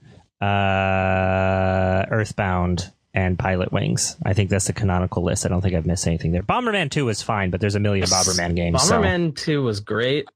I'm going to suplex you. Yeah, Bomberman 2 was good. I am still a defender of Cyber Knight 2 just because I think it's interesting enough to qualify as good, even if it's flawed. Oh, that one's good. I absolutely include Cyber Knight 2, yeah. I missed that one. Yeah, no, Cyber Knight 2 is really good, and that's actually one of my favorite episodes. So I'm obligated to like it since I dedicated 16 hours to it. I have one more bottom line review. Pilotwings is Aerobiz under revolutionary socialism. Everyone can fly a plane. That is good. I was just trying to go with Pilotwings 2 is an Aerobiz mini game. I like that. I mean, Pilotwings is the Ratatouille of flying. That's my take. That is why.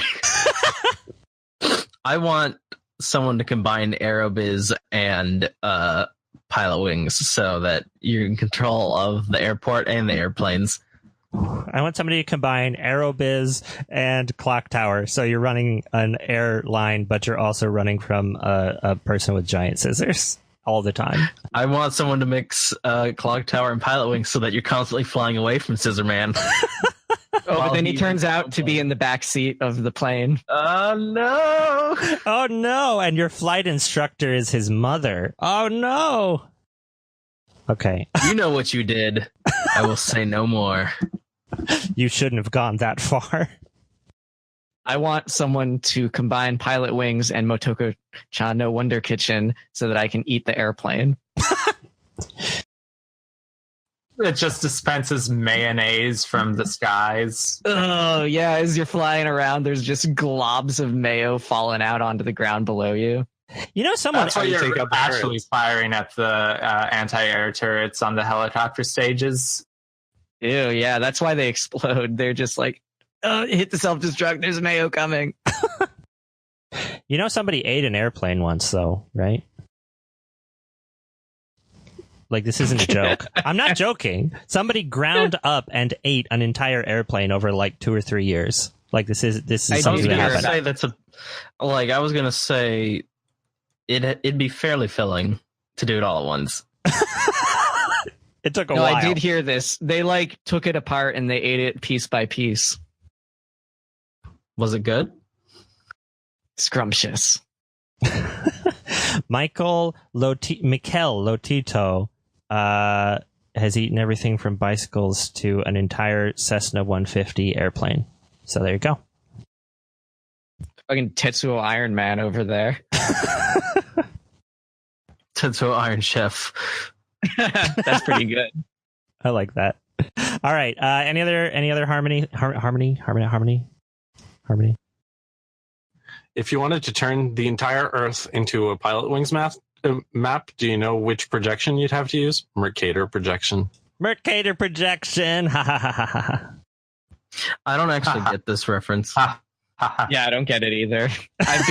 I've been staying really silent about it, hoping no one would notice that I didn't get it, but I just didn't get it.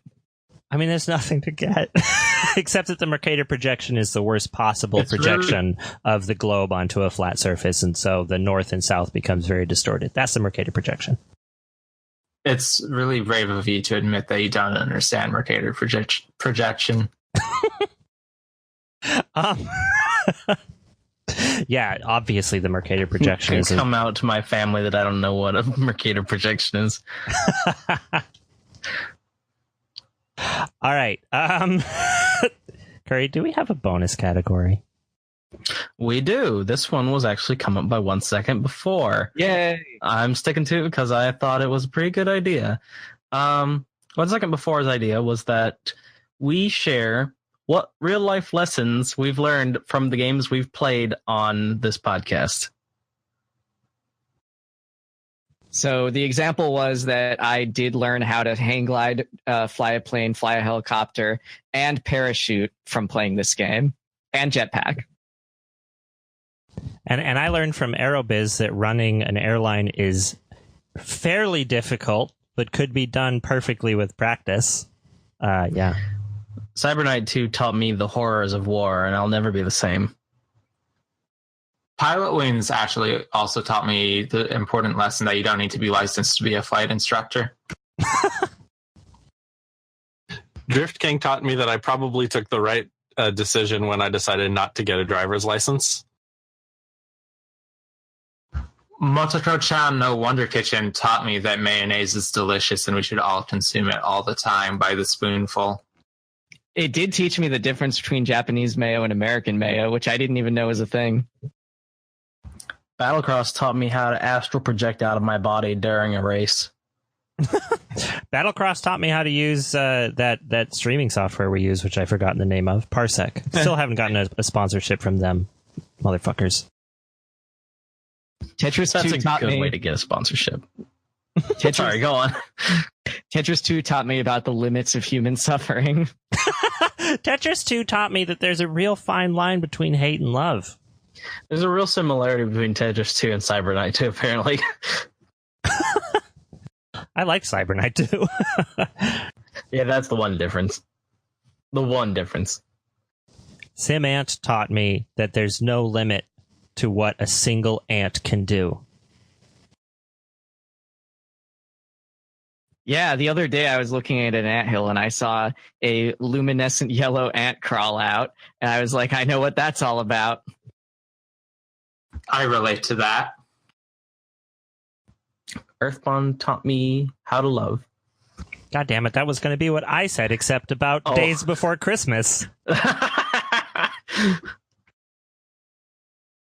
Days Before Christmas taught me that Santa Claus has a real hidden rage inside of him, and it doesn't take much for him to just start fucking people up. Does anyone remember the ending of Snakes on a Plane where Keenan is like, the whole movie he's like playing a Game Boy or something, and then at the end he's like, I know how to fly a plane. I played this video game, because the pilot like got bit by a snake or something. So Keenan goes up, he flies the plane, he lands it successfully, and he's a hero. Now that could be any one of us. A pilot being bitten by a snake. That seems so familiar. I don't get it. I don't get it either, I'm sorry. It's Snakes on a Plane. That's what we're talking about. That's what I was talking about. Sorry. And I want to issue I spaced out, I guess. I thought you were talking about something else. I just want to mention that the thing I was, fucked up everything. I'm so sorry. I'm leaving this podcast forever. that was hilarious. I loved that. No, sorry, I do remember that from Snakes on a Plane, and very specifically, he says he has like 2,000 flight hours or something, but he's never landed a plane. He always puts it on, he quits before he has to land it, so he still somehow successfully lands it, which just really teaches me that video games will teach you everything you need to know about life. It's so true. So this pilot... God damn it! Sorry, go ahead. So is pilot... oh, fuck, never mind.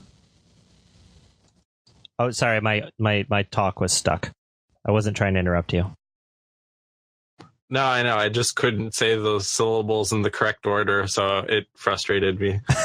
Fair enough.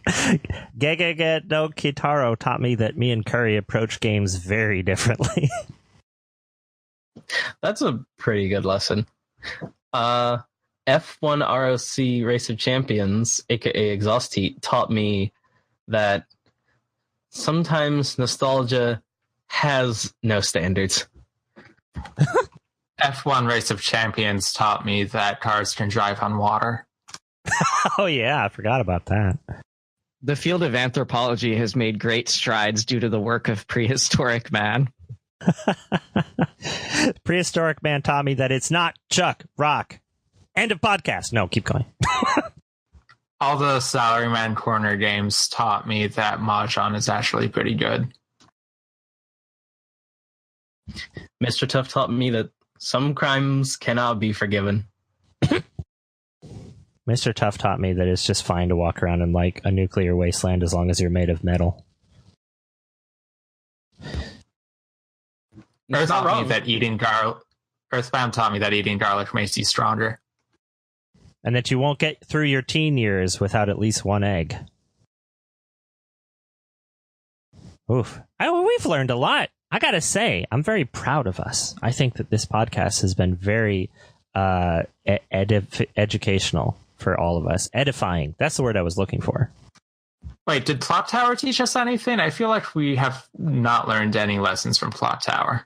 I mean, I learned from Clock Tower that Oh God, what was the fucking movie? Why can't I remember the Phenomena? That Phenomena. That Phenomena is an amazing movie, and Jennifer Connelly is like an angel sent from on high. What was the movie called again? Phenomena. Phenomenina. Connolly. Argento.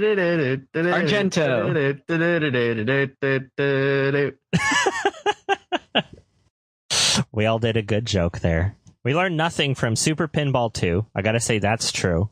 J.R.R. Tolkien's Lord of the Rings. We did learn about Shire Juice. That's fine. And I think we mentioned everything else. Oh, and Gun Force. That Contra is not nearly as easy to make as it looks like. Oh wait, we learned about the nub from Jester Cheetah. Oh yeah, nub. That was a really valuable lesson that will never leave me. Listen, I have not climbed a ladder the same way since playing Gun Force. Wasn't the nub thing like actually from some fan fiction? Yeah, it was. Yeah. It was the nub. Yeah, so we really did learn a lot from that. People want to know how Chester fuck, and the truth is that he's got the nub. That's all we need to know. He does his best. He's got like a more and pestle ass. I'm sorry, we really shouldn't revisit that topic. Probably not, but that's all right. All right, well, I think that was a very successful mystery topic. Thank you, 1 second before. That was wonderful. Anytime. All right. Oh, hold on. I need to do a break here. Hold on. There we go. I've been breaking it up into segments. Anyway, well, I think that's it for this podcast. Hey, everybody, where can people find you if they want more of you? I'm CourierRice. You can find me on the selectbutton.net forums as CourierRice. You can find me on Twitter as CourierRice. You can find me on all the different corners of the earth as CourierRice. And I run the SNExploration.tumblr.com microblog, where you can send all of your inappropriate anon messages to, and I will probably be upset about them, but mostly be happy to answer them. I'm 1 second before, also known as 1 second before on the selectbutton.net forums. I almost said .com. That was a close one. And also I'm on Twitter at un segundo antes. I do not tweet very often. I just made the account, and the more people follow me, the more likely I am to actually use it. So follow me. I'm Sakurina. You can find me on Twitter at Sakurina. And you can find me on YouTube, where I'm not posting WonderSwan chronological updates because my emulator is having trouble keeping up with the state of WonderSwan game development. No. Oh, no. And I am Tulpa. You can find me on Twitter as Memorious Tulpa. You can probably find on selectbutton.net, and you can recently find on No Rangers Clouds, the D&D selectbutton.net guiding podcast, where I am the dungeon master. And you can also find me Twitch streaming as sometimes. And because it cut out, it's the podcast is No Rangers Allowed, and you're on Twitch as Tuppler, Tuppler, right? Right? Did I get that right? Yes. Excellent. Yeah, the No Rangers Allowed podcast is still my favorite podcast. I look forward to it every week. Cuba's computer broke, and so there was no episode for like a month, and I was jonesing hard. So yeah, I've been VirtualClint. You can find me on Twitter at VirtualClint. I don't tweet a whole lot, honestly. You can also find me on Twitch at VirtualClint, and I'm on the Select Button forums as VirtualClint. If you like this podcast, spread the word. I don't pay for advertising. We don't have enough money for that. So the only people who listen to this are people that you know. So tell your jetpack instructor, tell your shady Black Ops brother, or you could just tweet about us, tweet about us. Shout our names at the faceless masses. There's a lot of them, and surely somebody that you sort of kind of know will love to hear about our podcast and love to hear it. I said podcast. Just because someone has no face doesn't mean they can't listen to a podcast. Exactly. You don't need a face. All you need is ears. Should we claim like a hashtag or something so that like we can find out who, if anyone has been about us. That's a great point. If you tweet about us, put in the hashtag SNExploration, SNExploration, and we love you. And then we get some sweet metrics. So yeah, and as always, for more inane video game discussion, jump into the selectbutton.net forums. I skipped ahead. I missed some stuff. We have a website. Go to snes.zone, snes.zone. Links to our Twitter feed, which is where you can vote for our games, as well as the Tumblr that Courier mentioned already. We've got short bios for everybody who's ever been on the podcast and social media links as well. So if you can't remember short words, you can just go to the website and find us there. So the next podcast will be up either on May 4th or the 11th, depending on stuff and things. I'm out of town for a little bit, so it may be a Curry only podcast as far as hosts, and it just depends on when that gets edited. So anyway, now it's time to find out what 3 games you'll be voting on next. If you hurry to our Twitter at SNExploration, you should be able to catch the last hours of the vote, really the last days, the way that I keep delaying things. Anyway, the next 3 games up for the decision are... Ooh. I know, get hype, because we're back. I always forget that you do this, and then I always get really excited when you do. Look, we're back on our bullshit here, because the next 3 games, you've got Nigel Mansell F1 Challenge. Oh, no. Nigel Incel. Yes. Spin Dizzy Worlds. Which is like a weird puzzle sort of game thing. It's an oddball, and I'm into that. Or Sengoku Densho, which is a beat 'em up. No more beat 'em ups. I'm not editorializing. I'm not editorializing, but it is a terrible arcade port, according to the one Japanese review listed on Wikipedia. So there you go. I can't take any more of those. So there you go. So we're going to be punished into playing it because we have dared besmirch the good name of beat 'em ups. Oh no! Exactly. Well, Spin Dizzy Worlds looks great though. It looks like a weird Marble Madness knockoff. Yeah, Spin Dizzy World looks pretty interesting. But yeah, we had a good run. We had 2 very good games, and now we're back. We're back to this SNExploration brand. Curry jinxed us by talking about it on the show. It's all Curry's fault. Wait, what'd I do? Jinxed us. You jinxed us. He talked about how good the games we've been playing are, and now we have to play Spin Dizzy Worlds. Ah, yes, that's fine. Well, I'm down for that anyway.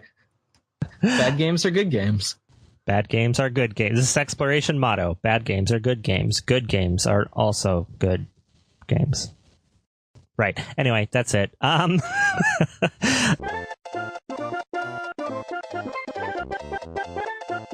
Until next time, it's not Microsoft Flight Simulator X. You asshole. I was going to say that. Let's be real, we all were. Yeah. No, I wasn't. It's not Sky Odyssey. It's Not Explain. It's not Sim Heptacopter. It's not Gungrave. It's not Crimson Skies. It's not Ace Combat. It's not Crimson Skies High Road to Revenge. Okay, now you're cheating. And it's not Urban Strike, which is actually relevant. It's the Red Baron. And as always, it's not Chuck Rock.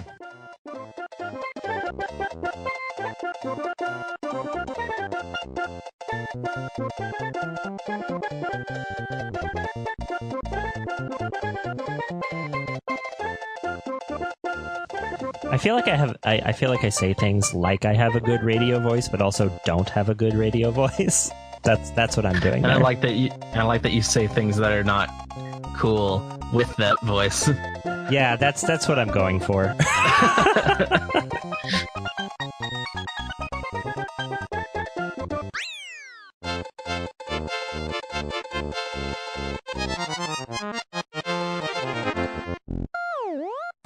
Thanks to Schnabubula for allowing the use of his incredible song playing Super Mario World while taking mushrooms. As always, thank you for listening to the podcast. Bye-bye.